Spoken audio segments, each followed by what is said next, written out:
Welcome to Huff Goes to the Movies. My name is Eric Huffman II. Most people call me Huff, and some people know that I love going to the movies. Fast X hits theaters on May 19th as the 11th installment of the Fast and Furious franchise, and every week leading up to then, I have been revisiting every film in the series in order of release with a series called Toretto Tuesdays. It is week number 8 for the series, which means it is time to talk about The Fate of the Furious, which hit theaters in 2017 from director F. Gary Gray.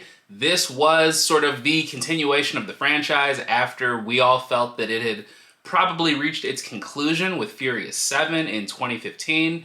So this is the first film of that era to not have Paul Walker involved in any capacity, as he tragically passed away during production on Furious 7. The film does bring back the entire ensemble cast, though, including Dwayne "The Rock" Johnson, though infamously, this film saw the very public breakup, if you will, between Vin Diesel and Dwayne "The Rock" Johnson, and apparently things got so bad between them personally and on set that they could not even film scenes together. I suppose it's fitting then that the premise of The Fate of the Furious is that Dominic Toretto, Vin Diesel's character, goes rogue, turns his back on the family, and decides to partner up with Cypher, the villain of this film, played by Charlize Theron.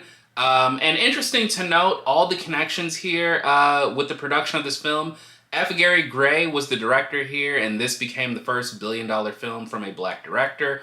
But his previous credits include the remake of The Italian Job in 2003, which featured Jason Statham and Charlize Theron, both of whom appear in this film. He directed A Man Apart with Vin Diesel, I believe in 2004. And then in 2005 or 2006, he directed Be Cool, which featured an up-and-coming Dwayne "The Rock" Johnson as far as films were concerned. So it was a bit of a reunion for folks on set, but it appears that those good vibes could not quite bring Vin Diesel and The Rock together. And honestly, at the time, I think a lot of people thought that they were making this up for show.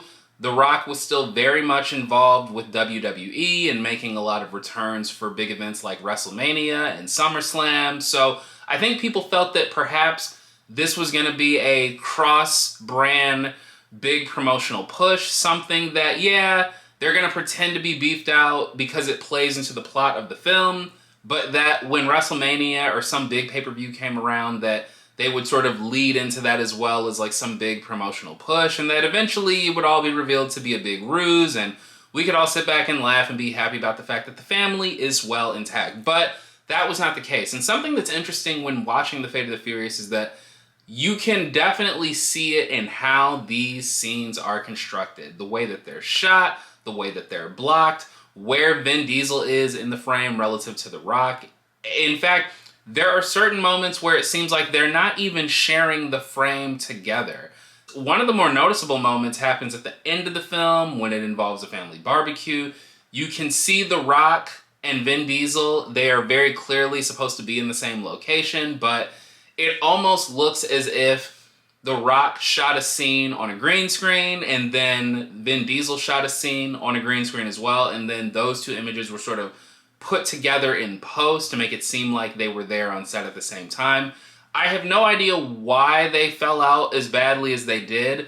The Rock has sort of hinted to perhaps Vin Diesel's lack of professionalism or lack of work ethic, at least compared to his.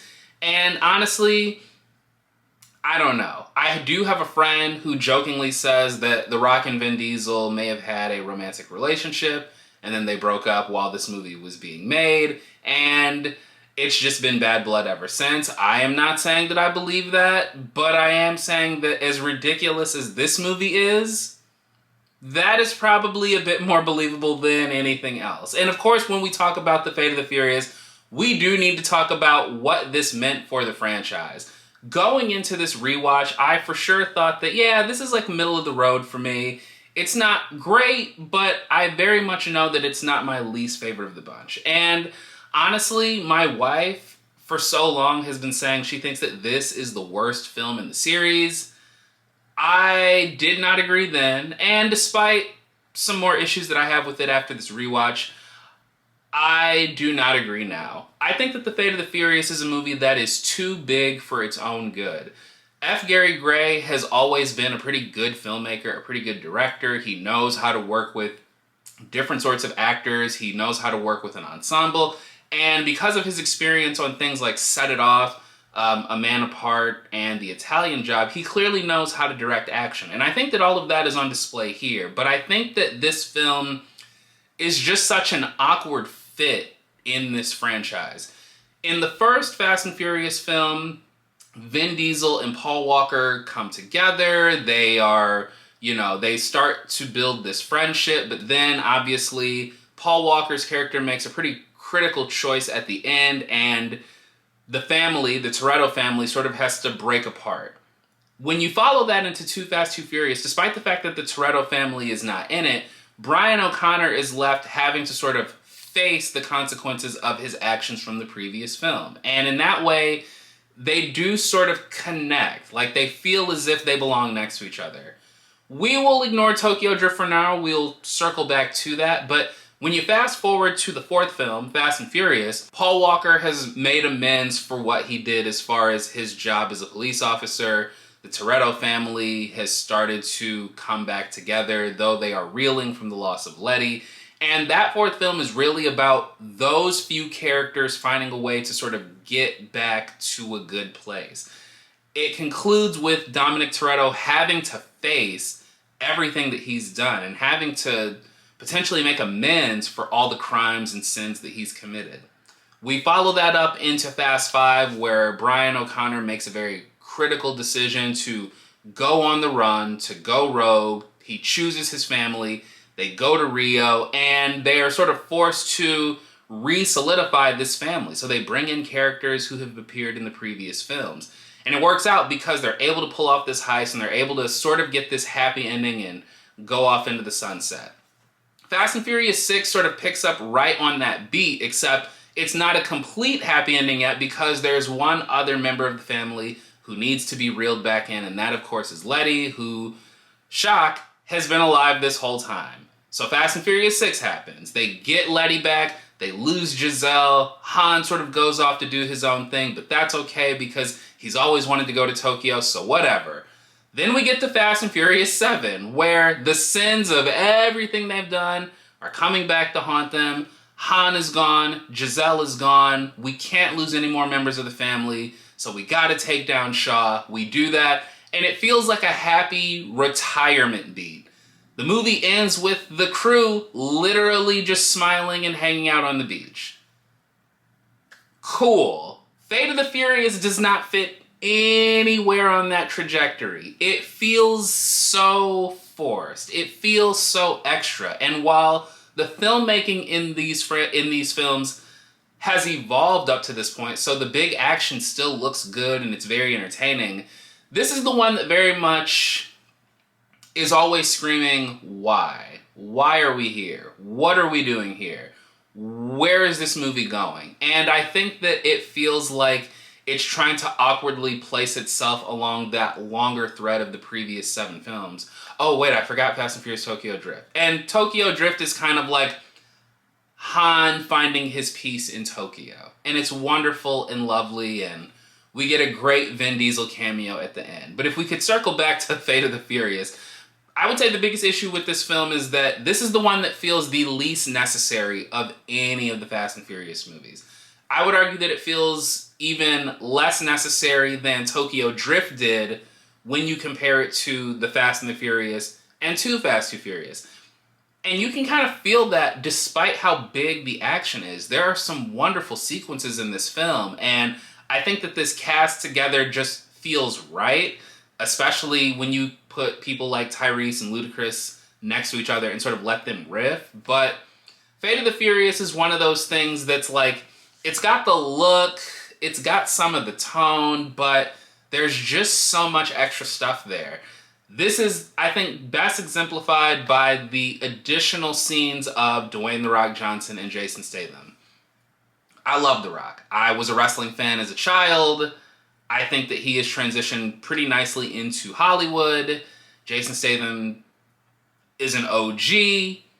But these two characters in this film, for this plot, they just feel like extra weight. They just feel so tacked on. And it's not that those bits aren't entertaining, but you can really feel this added weight throughout the entire runtime of this film.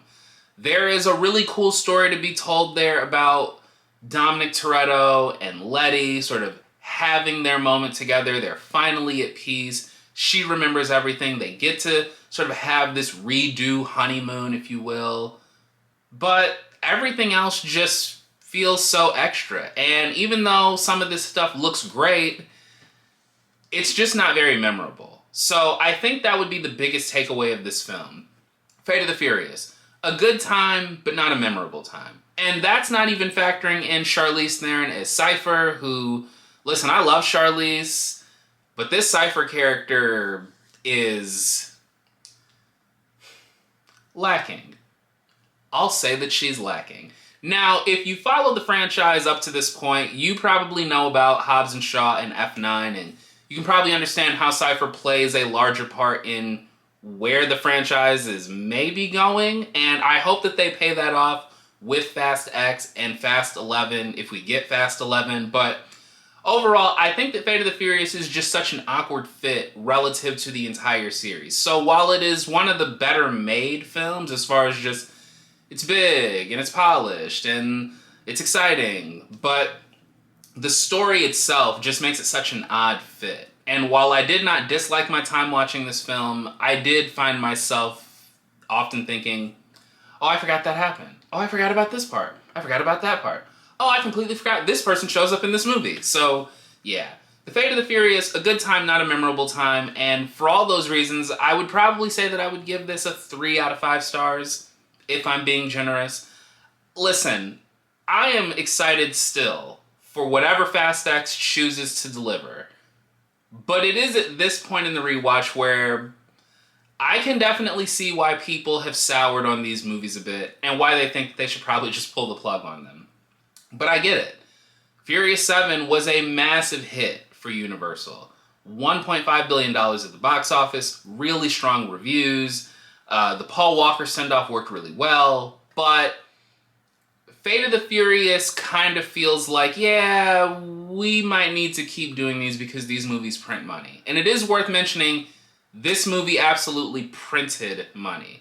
This came out in 2017, and it made more money than the Guardians of the Galaxy movie that came out, the Spider-Man movie that came out, the Wonder Woman movie that came out, and the Thor movie that came out all in the same year. In fact, I think the only movies that might have made more money than Fate of the Furious in 2017 were Star Wars The Last Jedi and that remake of Beauty and the Beast. So yeah, Universal recognized that they had something here, something that played to a broad audience, something that could rival the likes of the Marvel Cinematic Universe and maybe even Star Wars and DC. But also, this is one that definitely feels like they were obligated to make it, and not one that someone had a real passionate vision to create. But I do still like it. I do still think it's dumb entertaining and very much escapist, and yeah, it does lean into The Rock maybe being a superhero, but honestly, considering that the next installment would actually feature a superhuman, okay. But that's just it for me. Guys, what did you think of Fate of the Furious? Where do you compare it with the other Fast and Furious films? I would love to know, so join me in the comments below. Let me know. If you have not already, like this video. That certainly helps. And please do subscribe to the channel and hit the bell icon. That way you can stay up to date on everything that I've got going on here. Once again, my name is Eric Huffman II, and most people call me Huff. Salute me familia. I will see you at the movies. Peace.